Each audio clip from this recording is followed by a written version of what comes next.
नमस्कार। हस्तक्षेप में आपका स्वागत है। मैं हूं अमीन। देश की वर्तमान परिस्थितियों पर टीवी लाइव पर एक गंभीर परिचर्चा का आयोजन किया गया। उस परिचर्चा में मैंने भी हिस्सा लिया। इस परिचर्चा में वक्ताओं ने देश में जो गतिविधियां चल रही हैं उनका विश्लेषण किया। तो आइए सुनते हैं उस परिचर्चा के कुछ प्रमुख अंश साभार। अगर आपने हमारा चैनल सब्सक्राइब नहीं किया तो उसको सब्सक्राइब कर लीजिए। वीडियो को ज़्यादा से ज़्यादा लाइक और शेयर कीजिए और कमेंट करके बताइए भी कि इस परिचर्चा पर आपकी क्या राय है। तो आइए सुनते हैं इस परिचर्चा के कुछ प्रमुख अंश साभार। संविधान की लड़ाई मोटे तौर पर अब बाबा साहब अंबेडकर के सम्मान की लड़ाई बन गई है।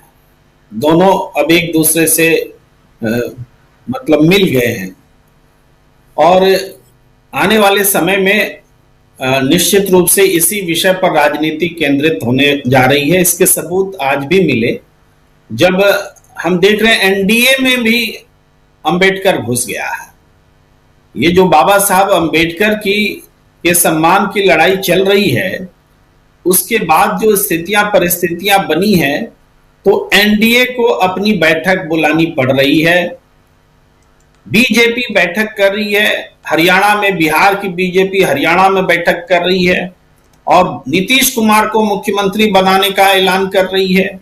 अब समझिए किस तरह की परिस्थितियां हैं कि बीजेपी की बैठक बिहार की हरियाणा में हो रही है और वहां से नीतीश कुमार को मुख्यमंत्री बनाने का ऐलान हो रहा है।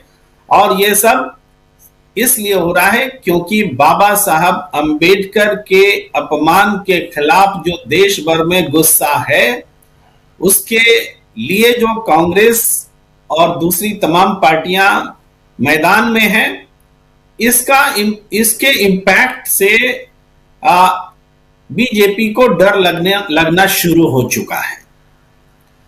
और ये वही इम्पैक्ट है जो बीजेपी के भीतर आरएसएस और बीजेपी की बीच भी संघर्ष के रूप में दिख रहा है। मोहन भागवत को लगता है कि डॉक्टर भीमराव अंबेडकर के अपमान का मुद्दा हमारी राजनीति को खत्म कर देगा और ये दो व्यक्ति मोदी और शाह मिलकर के अपनी पार्टी का तो नुकसान कर ही रहे हैं, आरएसएस के जनाधार का भी भारी नुकसान कर रहे हैं। तो वो ये बाबा साहब अंबेडकर के सम्मान और अपमान के खिलाफ लड़ाई, सम्मान के लिए और अपमान के खिलाफ जो लड़ाई है, वो लड़ाई कहां कहां इंपैक्ट कर रही है उसको देखने समझने की बात हो गई है। तो इसमें कांग्रेस ने इस लड़ाई को अपने हाथ में लिया है और ये लड़ाई वो पूरे देश में लड़ रही है। और हाल के दिनों में किसी एक मुद्दे पर जमीनी स्तर पर जो लड़ाई कांग्रेस लड़ी है उसमें से ये एक है या इकलौती है आप कह सकते हैं। गौतम अडानी के खिलाफ जो लड़ाई है वो जमीनी स्तर पर नहीं आई थी, लेकिन ये लड़ाई जमीनी स्तर पर आ चुकी है। भ्रष्टाचार के खिलाफ लड़ाई को जामा पहनाने का एक मौका मिला है कांग्रेस को कि वो जमीन पर जनता से जुड़े संगठन को मजबूत करे। और जैसा कि बेलगावी में सीडब्ल्यूसी की मीटिंग होगी तो उसमें संगठनात्मक फैसले होंगे, ऐसी सब लोग उम्मीद कर रहे हैं और पार्टी को मजबूत करने की दिशा में कांग्रेस बढ़ेगी। पर आज के ही दिन हमने आपके ही चैनल पे कहा था कि मायावती जी का जो रिएक्शन है उस पर गौर करिए, उससे समझ में आ जाएगा कि बाबा साहब अंबेडकर के अपमान के खिलाफ जो लड़ाई है उस लड़ाई का पॉलिटिकल इंपैक्ट क्या है।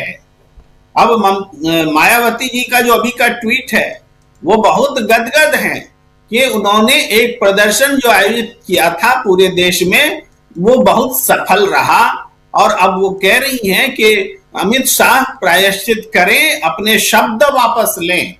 यानी अब भी लड़ाई जो उनकी है उसका पूरा ओनस अमित शाह पर है। उनको अपने संघर्ष पर भरोसा अब भी नहीं है, उनको अमित शाह से उम्मीद है कि वो अपने शब्द वापस लेंगे और अमित शाह प्रायश्चित करेंगे। वो जो तेवर था वो तेवर गायब है, मगर फिर भी एक्शन में उनको आना पड़ा है। इसका मतलब यह है कि दलित समुदाय और जो अम्बेडकराइट हैं देश में, जिसमें गैर दलित भी हैं, और पूरे देश के लोग वो बाबा साहब अंबेडकर के लिए जो संघर्ष कर रहे हैं और कांग्रेस के लीडरशिप में जो देश भर में संघर्ष हुआ है, उससे बीजेपी और मायावती दोनों डरे हुए हैं। दोनों का डर अलग अलग किस्म से प्रदर्शित हो रहा है। एक एनडीए की मीटिंग बुला रहा है और दूसरे अपने प्रदर्शन को सही ठहरा करके इनसे गृह मंत्री से अपेक्षा रख रही है। ये दोनों के मायने एक ही हैं।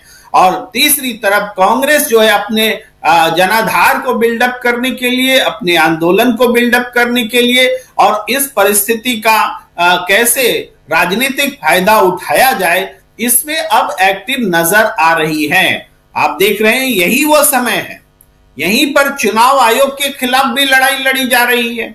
आज कांग्रेस सुप्रीम कोर्ट पहुंच गई है उस फैसले के खिलाफ जिसमें आम जनता को जो इलेक्ट्रॉनिक दस्तावेज है, सीसीटीवी फुटेज वगैरह वगैरह देने से मना किया गया है, उसके खिलाफ सुप्रीम कोर्ट पहुंच गई है।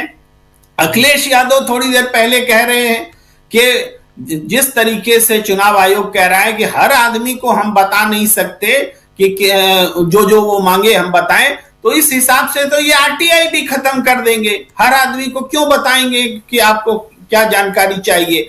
तो ये जनता के अधिकारों को कुचला जा रहा है। उसके खिलाफ भी एक लड़ाई साथ साथ बिल्डअप हो रही, एक साथ कई मोर्चों पर यह संघर्ष जो है बड़ा होता दिख रहा है। अभी सुब्रमण्यम स्वामी जी का भी ट्वीट हमने देखा। उन्होंने बताया कि उनके शब्द हैं कि अमेरिका ने अपना एक तरह से नौकर भेज दिया, इंडिया ने, नरेंद्र मोदी ने अपना एक नौकर भेज दिया है अमेरिका और कहा है कि मुझे बुलाओ डोनाल्ड ट्रंप से, मुझे आमंत्रित करो।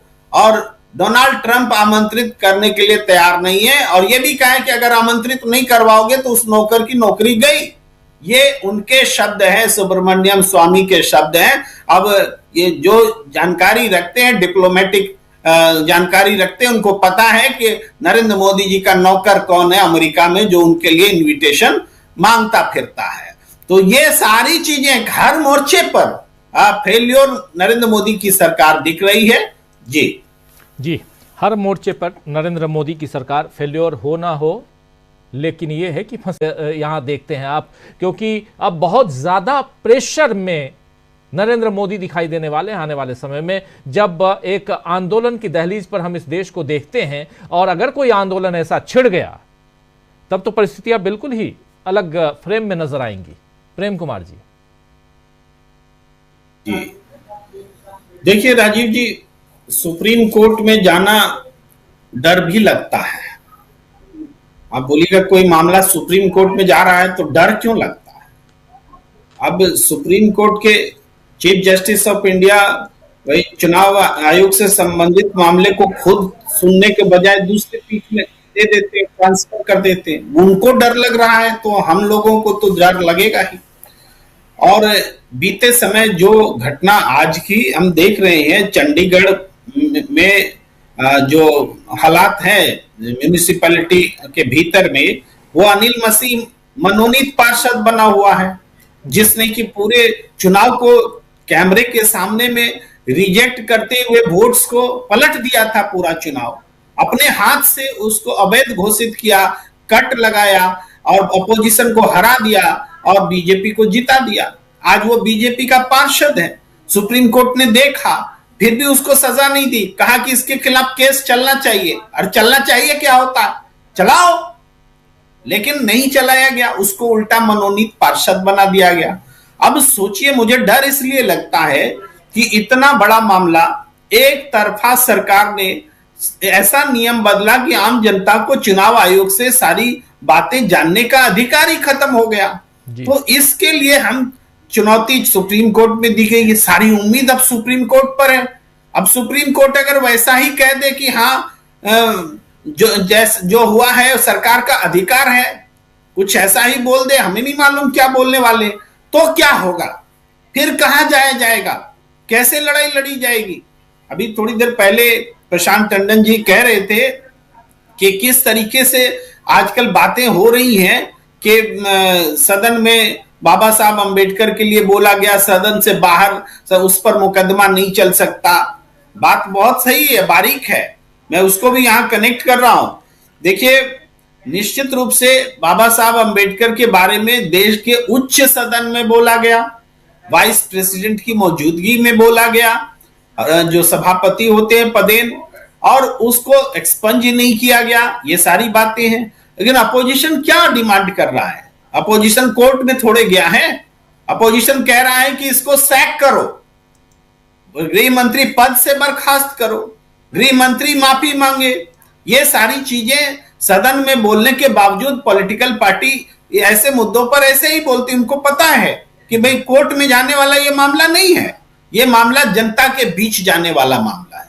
उसी तरीके से ये मामला भी जो सरकार ने अधिकार को वापस लिया है, आप जनता के बीच में अगर हम चाहते हैं, जनता को बताते हैं कि आपका वोट देने का कोई मतलब ही नहीं है, आपका वोट चोरी हो जाएगा और आप अपील भी नहीं कर सकते, दस्तावेज भी नहीं मांग सकते, आपको बताया भी नहीं जाएगा कि आपके गांव में किसने किसको कितना ज्यादा या कम वोट दिया है। आप वोट देते रहिए, सरकार चुनी जाती रहेगी। तो ये बात जब तक बताई नहीं जाएगी, हमें लगता है सुप्रीम कोर्ट में जाना एक प्रक्रिया बस है, लेकिन इसके खतरे अब मुझे ज्यादा लगते हैं। अब सुप्रीम कोर्ट में जाने से उम्मीद नहीं जग रही है, ना उम्मीदी जग रही है कि वहां खारिज हो जाएगा तो क्या होगा। ये बात मैं कहना चाहता हूं। जी राजीव जी, बिल्कुल बिल्कुल, ना उम्मीदी जग रही है, और वहां अगर जाएगा तो क्या होगा। अमलेंदु उपाध्याय जी, आपको क्या लगता है? देखिए राजीव जी, अगर सुप्रीम कोर्ट जाएगा और वहां से भी अगर आपने हमारा यूट्यूब चैनल अभी तक सब्सक्राइब नहीं किया तो इसको सब्सक्राइब कर लीजिए, वीडियो को लाइक और शेयर कीजिएगा, और कमेंट करके बताइएगा भी कि इस परिचर्चा पर आपकी क्या राय है। धन्यवाद।